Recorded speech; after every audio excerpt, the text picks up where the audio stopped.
Sim, meus amigos, há vida no futebol brasileiro antes de 1971. E isso, goste você ou não, é um fato.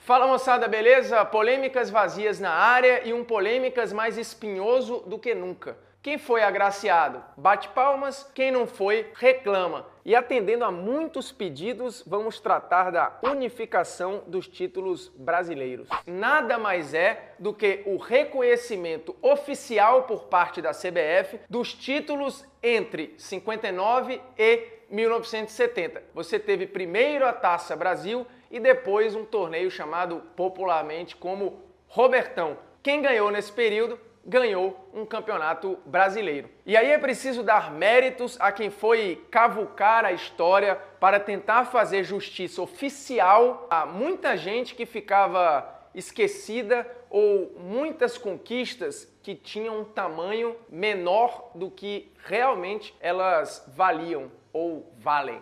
O jornalista Ordir Cunha fez uma pesquisa muito profunda, bancada pelos clubes interessados, que acabou gerando um dossiê para convencer a CBF de que sim, havia uma história contada, mas não reconhecida no futebol brasileiro. O Ordir Cunha, inclusive, depois transformou o seu dossiê num livro. E num livro que você que ou duvida ou que gosta do assunto deveria comprar. Por sinal, o link para quem deseja se aprofundar mais no assunto está na descrição do vídeo. Afinal de contas, a chancela da CBF deu título para quem? A lista está aqui, ó, os campeões de 59 até 1970. E aí, muita gente que tinha uma quantidade de título passou a ter mais. Muita gente que não tinha título nenhum também passou a ter. E calma que eu vou chegar nos argumentos para convencer você de que sim, os campeões desse período são tão campeões quanto os campeões de 71 para cá. Os argumentos daqueles que desdenham ou que acham que isso é título que veio por fax, isso é título conquistado na justiça, isso é título meia boca, enfim, tem gente que segue querendo ignorar, mas o fato é que hoje elas são oficiais. Mas para a turma que discorda, você tem desde, não pode o time ter 2 campeões num ano só, ser campeão com só 4 jogos, não era campeonato brasileiro, o nome era outro, não tinha time de todos os estados, todos esses argumentos eu vou ter o maior prazer em destruir daqui a pouco. Porque vamos lá, mas antes de destruir, é preciso construir. E aí é preciso explicar o que foram a Taça Brasil e o Robertão. A Taça Brasil nasceu em 1959, porque em 60 já começaria um torneio que você conhece bem até hoje, chamado Libertadores da América. E aí o Brasil precisava saber quem vai ser o representante. Sim, por incrível que pareça, em 59 ainda não tinha um torneio de caráter nacional envolvendo clubes. O máximo que o futebol brasileiro conhecia de torneio nacional era um torneio entre as seleções estaduais, mas entre clubes não existia. A Taça de Prata foi o primeiro torneio nacional envolvendo clubes no futebol brasileiro. E aí com um detalhe, viu, com todos os defeitos que tem o senhor João Avelange, nessa ele mandou bem. Por quê? Havia uma enorme pressão para que o representante do futebol brasileiro fosse do Rio ou de São Paulo. Só que o João Avelange bancou e falou não, terá que ser um torneio nacional. Só que os clubes do Rio e de São Paulo ainda mostraram força, viu? Eles só entraram na reta final, na disputa, a partir das semifinais. Poxa, que absurdo, né? Os times vão entrar só a partir das semifinais. Para jogar a Taça Brasil, era preciso ser campeão estadual. E ser campeão estadual do Rio e de São Paulo era muito, muito difícil. Você já tinha que ter eliminado muita gente grande pelo caminho. Portanto, na cabeça da CBD, eles acabaram cedendo um pouquinho e colocando os representantes do Rio e de São Paulo só na fase final do torneio, que era mata-mata. E aí você se pergunta, como eu já falei, era um absurdo? Nem tanto. Hoje, por exemplo, no Mundial da FIFA, os clubes, tanto da América do Sul quanto da Europa, também só entram na semifinal. E nem por isso você desmerece. A Taça Brasil, na maioria das edições, foi sim disputado em caráter eliminatório, mas em duas edições, 67 e 68, chegou a ter sim uma fase de grupos. E aí a Taça Brasil já caminhava para o seu final. E aí você deve estar se perguntando, por que o campeonato era só de mata-mata? Por que o campeonato não tinha grupos, ou não era como foi nos anos 70, ou não era como é hoje? Você sabia que até 59 nem a ponte aérea Rio-São Paulo existia? Não tinha voo para todos os lugares, como não tem, até hoje você tem defeitos na nossa malha aérea. E aí você imagina como não era nos anos 50. Portanto, meu caro, você pegar os times e viajar toda semana para lá e para cá, não era mole. E o que eu quero dizer com isso é, precisamos entender o contexto da época para saber o que representava o campeonato. Você não pode pensar o passado com a cabeça do presente, porque é óbvio que vai haver um conflito. O que não muda a representatividade do campeonato. E é disso que o vídeo se trata. E tem logo um argumento aqui que a gente começa a tirar de letra antes até de falar do Robertão. Poxa, mas era um campeonato nacional que não envolvia o país todo. Pera lá. A primeira edição da Taça Brasil teve 16 dos 20 estados então existentes na federação presentes no campeonato. Você sabe quantos tiveram representantes, por exemplo, no campeonato de 2016? 8 estados representados. E sabe quantos estados o Brasil tem hoje? 27. E eu trouxe essa comparação só para você entender que no caráter abrangência, a Taça Brasil de 59, ela tinha mais abrangência nacional do que o Campeonato Brasileiro de 2016. Hoje você tem um quadro desenhado pelo mérito. Estão no Campeonato Brasileiro aqueles times que fizeram por merecer, mas no quesito abrangência, que serve para a gente entender o que representava o campeonato lá atrás, a Taça Brasil tinha uma abrangência superior ao atual Brasileirão. Essa questão do mérito é importante por quê? Porque na Taça Brasil você tinha um critério técnico claro e definido. Iam os campeões estaduais. Depois, por exemplo, de 71, no Campeonato Brasileiro já oficializado pela CBD, com este nome inclusive, em algumas edições você tinha um monte de gente recebendo o convite. O Campeonato de 79, por exemplo, inchado com quase 100 times, você teve um festival de convite distribuído para um monte de time. Mas explicada a Taça Brasil, hora de chegar ao Robertão. O Robertão, oficialmente, tinha o nome de Roberto Gomes Pedrosa.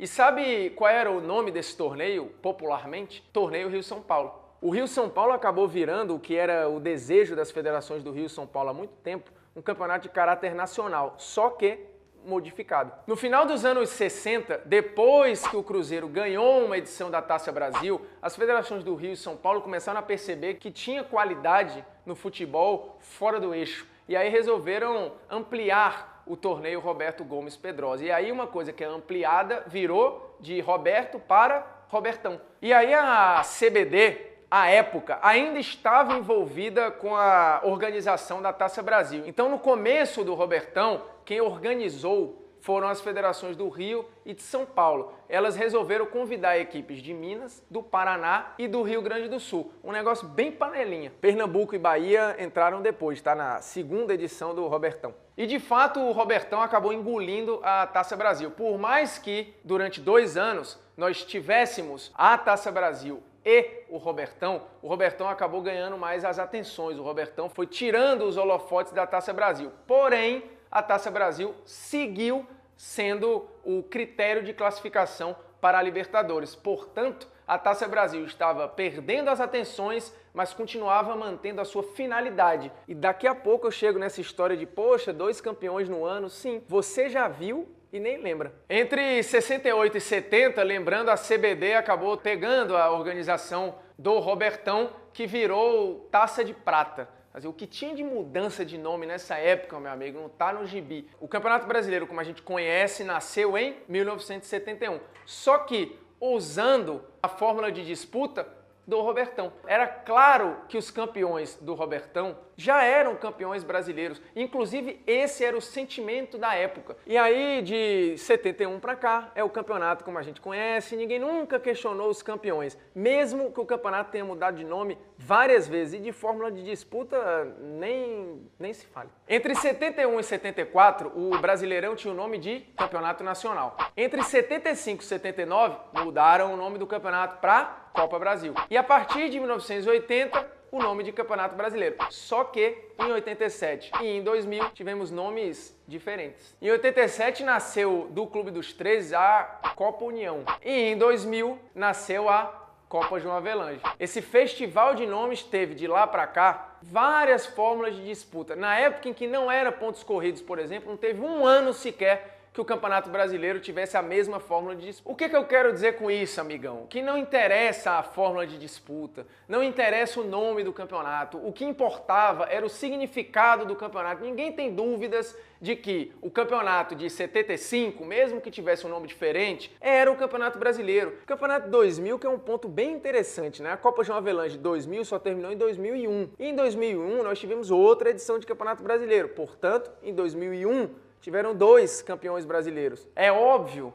que de anos diferentes, tá? O campeão de 2001 era um, o campeão de 2000 era outro. Mas, por exemplo, em 2000 também tivemos o Mundial da FIFA e o Interclubes no final do ano. Mas ninguém deixa de considerar o Corinthians campeão mundial de 2000 e o Boca campeão mundial de 2000. Portanto, em 2000 nós temos quantos campeões mundiais? 2. E por que eu falei isso? Porque muita gente que é contra a unificação fala, poxa, mas em 67 tiveram 2 campeões. Sim, tiveram 2 campeões, que na verdade era o mesmo, né? O Palmeiras ganhou tanto a Taça Brasil quanto o Robertão. O Palmeiras ganhou um e também ganhou o outro. Qual é a lógica de você considerar só um deles? Quer queira, quer não, tivemos 2 campeões brasileiros num ano só. Na Argentina e nos países que tem torneio abertura e clausura, por exemplo, tem campeão nacional 2 vezes por ano. O Flamengo, por exemplo, em 79 ganhou 2 campeonatos cariocas. Você sabia disso? Pois fique sabendo. Temos absurdos na história? Temos, mas nem por isso as pessoas deixam de considerar a história.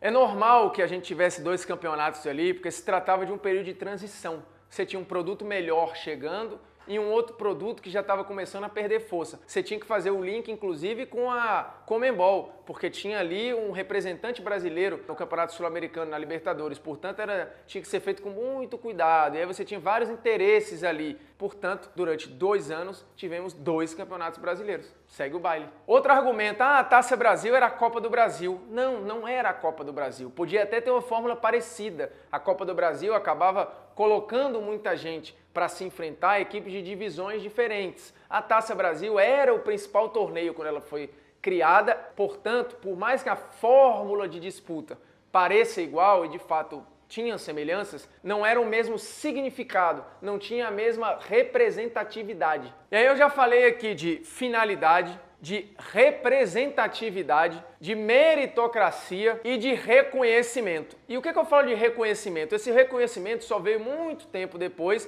e aí para aqueles que falam, é campeão por fax, bobagem. Os times já se consideravam campeões e à época eles foram reconhecidos como campeões, como mostra, por exemplo, uma série de manchetes. Olha aqui o que falava o Globo nos anos 70 sobre o título do Fluminense, campeão brasileiro. A Placar, também em 70, considerava o Fluminense o quê? Campeão do Brasil. Olha como a Gazeta Esportiva tratava o Palmeiras, campeão brasileiro. Do mesmo jeito que a Folha de São Paulo e a própria Gazeta Esportiva tratavam o Santos. Ou como, por exemplo, o Jornal O Povo tratou o Bahia, campeão da Taça Brasil, o primeiro campeão brasileiro. Tem até pôster, ó. Como é que você vai negar isso aqui? Então, meus amigos, goste você ou não, esses times são campeões brasileiros, sim. Mas o seu interesse muitas vezes não deixa. Por quê? Porque aí você perde aquela bandeira de falar, meu time é mais vezes campeão, meu time foi o primeiro tetra, meu time foi o primeiro não sei o quê, meu time foi o primeiro campeão. Infelizmente, a história não é assim. E chegou a hora do opiniões que você não tem o direito de ter.